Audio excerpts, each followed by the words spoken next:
Good morning, students. Today I am Namita Gupta, PGT Chemistry from Suraj School. Discuss a new topic in chemical properties of 16 group. Today I will discuss structures of these hydrides.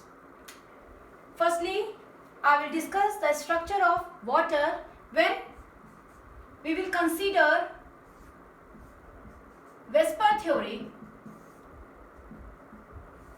So according to that, we can understand oxygen show lone pair repulsion, and oxygen hydrogen show lone pair repulsion, and OH bond will show bond pair repulsion, and because of that lone pair repulsion, its hybridization will be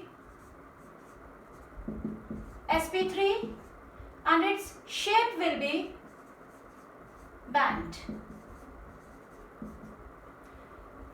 तो students यहाँ पे जितने भी hydrides हैं 16 group के, सबकी shape band shape होगी, hybridisation sp3 होगी बिकॉज ऑफ सेम अरेंजमेंट. लेकिन यहाँ पे सबसे इंपॉर्टेंट पॉइंट स्टूडेंट्स, इनके स्ट्रक्चर्स में इनका जो बॉन्ड एंगल है वो कंटिन्यूसली चेंज हो जाएगा. और वो कंटिन्यूसली चेंज क्यों हो जाएगा, यही हमें एनालाइज करना है कि टॉप टू बॉटम जाने पर ये जो बॉन्ड एंगल है ये बढ़ेगा या घटेगा. और इसके लिए मैं आपको 3 बातें बताऊंगी. तो फर्स्टली यहाँ पे हमें वेस्पर थ्योरी के अकॉर्डिंग लोन पेयर रिपल्शन, इसकी डोमिनेंसी सबसे ज्यादा होती है, एनालाइज करनी है. लोन पेयर बॉन्ड पेयर, इसका रिपल्शन सेकंड हो जाता है और सबसे लीस्ट रिपल्शन शो करता है bond pair. Second point students यहां पर होता है according to bond angle. Bond angle measure करने के लिए electron negativity of central atom, जो आपका सेंट्रल एटम है वो कितना इलेक्ट्रॉन नेगेटिव है, और अगर वो इलेक्ट्रॉन नेगेटिव है तो lone pair dominancy will be more और लेस. तो लोन पेयर की जो डोमिनेंसी है ऑन सेंट्रल एटम, तो जो लोन पेयर की डोमिनेंसी है सेंट्रल एटम पर वो ज्यादा होगी या कम होगी, ये हमें एनालाइज करना होगा.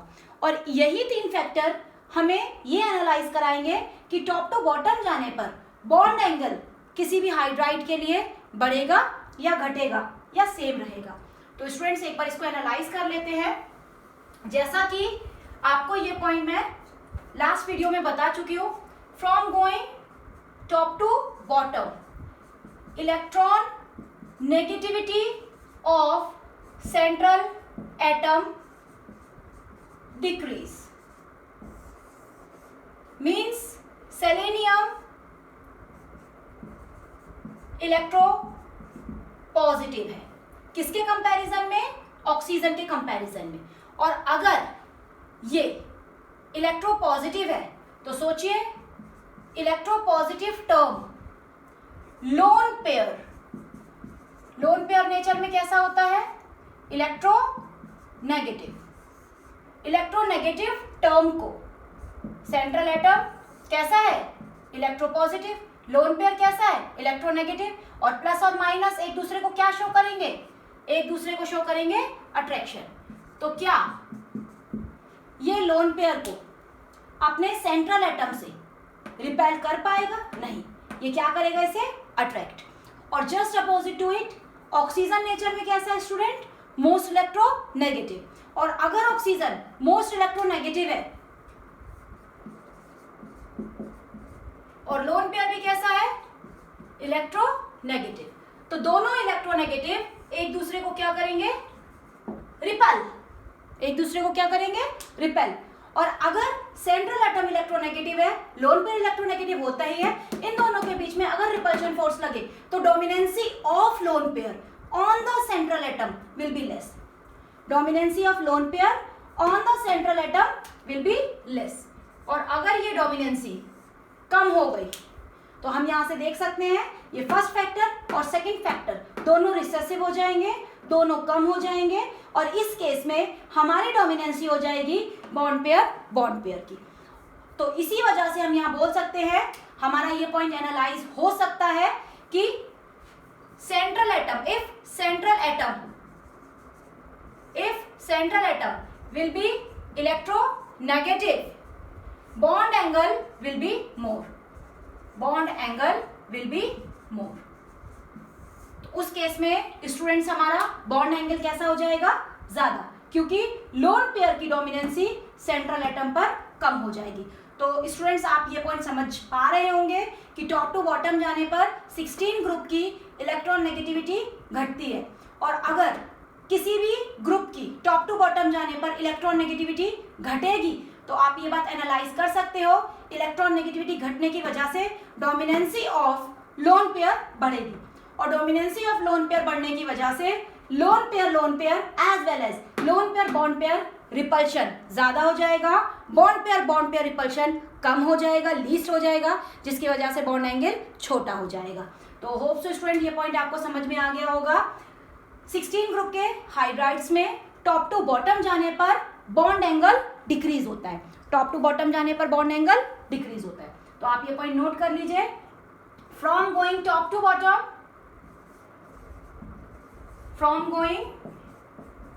To bottom electron negativity of central atom decrease. Therefore bond angle of hydride decrease. तो होप सो स्टूडेंट ये पॉइंट आपको क्लियर है। हाइड्राइड्स की टॉप टू बॉटम जाने पर बॉन्ड एंगल डिक्रीमेंट क्यों हो रहा है और कैसे हो रहा है। अब नेक्स्ट पॉइंट इसी में हम कंसीडर करेंगे बॉइलिंग पॉइंट। हेडिंग डालिए, बॉइलिंग पॉइंट, छोटा सा पॉइंट है। तो यहां से सबसे इंपॉर्टेंट पॉइंट, बॉइलिंग पॉइंट के लिए हमें कंसीडर करना पड़ेगा van der Waals force of attraction. तो स्टूडेंट्स यहां पर van der Waals force of attraction directly proportional to size. Top to bottom जाने पर साइज बढ़ेगा, साइज बढ़ने की वजह से मॉलिक्यूल के बीच का अट्रैक्शन फोर्स बढ़ेगा, और अगर मॉलिक्यूल के बीच का अट्रैक्शन फोर्स बढ़ेगा तो स्टूडेंट्स हम ये समझ सकते हैं von der Waals force of attraction जो दो मॉलिक्यूल्स को जोड़ने के काम आता है वो भी बढ़ेगा। तो ये पॉइंट आप लोग नोट कर सकते हैं, from going top to bottom van der Waals attraction increase and van der Waal force of attraction directly proportional to boiling point। और इसी बेस पर हम बॉइलिंग पॉइंट का एक नया लॉजिक भी एनालाइज कर सकते हैं। Boiling point directly proportional to molecular mass of that chemical. Top to bottom जाने पर मॉलिक्यूलर मास केमिकल का बढ़ेगा, बॉइलिंग पॉइंट बढ़ेगा। But student you know water इसका बहुत बड़ा एक्सेप्शनल केस बनेगा, because we know water contain hydrogen bonding, और हाइड्रोजन बॉन्डिंग कहीं ना कहीं हम ये बात एनालाइज कर सकते हैं बहुत ही स्ट्रॉन्ग बॉन्डिंग है, वॉन डर वाल फोर्स के कंपैरिजन में स्ट्रॉन्ग है। दैट्स वाई वाटर इसका एक्सेप्शनल केस हो जाएगा। Because of hydrogen bonding water show higher boiling point than the other. तो यहां पे आप ये पॉइंट लिख सकते हैं, वाटर को छोड़कर टॉप टू बॉटम जाने पर van der Waals force of attraction बढ़ रहा है, मॉलिक्यूलर मास बढ़ रहा है, इसलिए बॉइलिंग पॉइंट बढ़ेगा। तो बॉइलिंग पॉइंट का इंक्रीजिंग ऑर्डर क्या हो जाएगा स्टूडेंट्स, वाटर को हम अगर हटा देते हैं H2S H2CE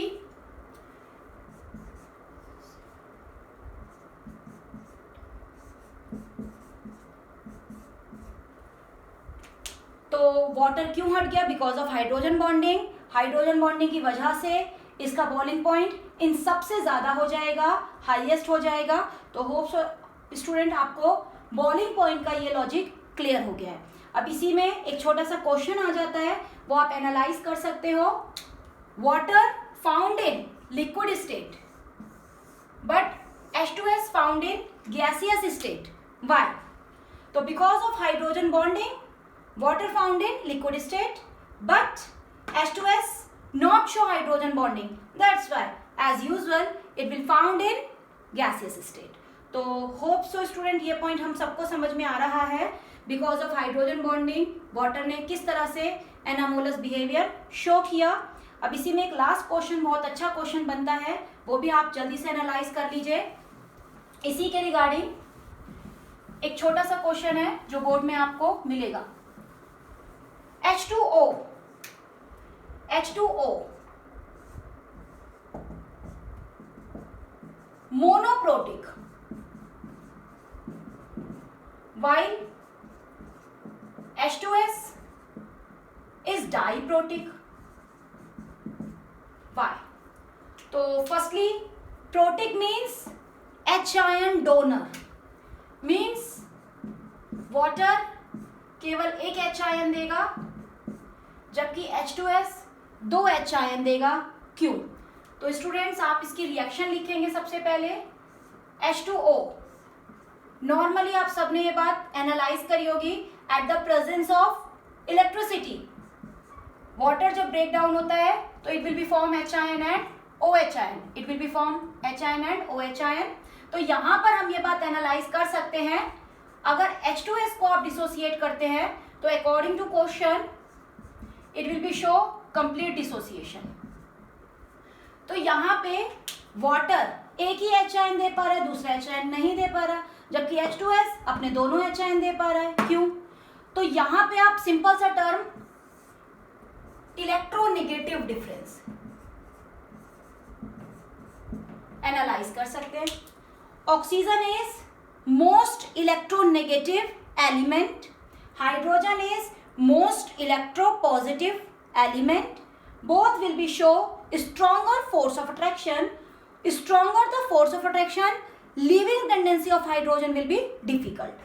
While here after the first dissociation we can understand this type of intermediate ion will form, and here sulfur will be electropositive, hydrogen will be electropositive. That's why electronegative difference comparatively to OH minus ion here will be less. इस case के comparison में HS minus में electronegative difference कम है, और अगर यहाँ पे electronegative difference कम है तो हम यहाँ बोल सकते हैं फोर्स ऑफ अट्रैक्शन भी कम होगा। और अगर यहाँ पे फोर्स ऑफ अट्रैक्शन कम होगा तो bond dissociation enthalpy easily apply available हो पाएगी और HS negative easily break down होकर H आयन दे पाएगा फर्दर। तो यहाँ पे मेन कीवर्ड आपका स्टूडेंट्स आ गया electronegative difference. Oxygen most electronegative comparatively to that sulphur less electronegative, that's why इनके बीच में इलेक्ट्रोनेगेटिव डिफरेंस की ही वजह से फर्स्ट बॉन्ड इसका ब्रेक हो गया लेकिन सेकंड नहीं हो पा रहा है, इसके दोनों बॉन्ड इजीली ब्रेक हो जाएंगे। तो होप सो स्टूडेंट आपको ये टॉपिक समझ में आ गया होगा, chemical properties of 16 group. Next video में हम स्टार्ट करेंगे 17 group. Thank you and have a nice day.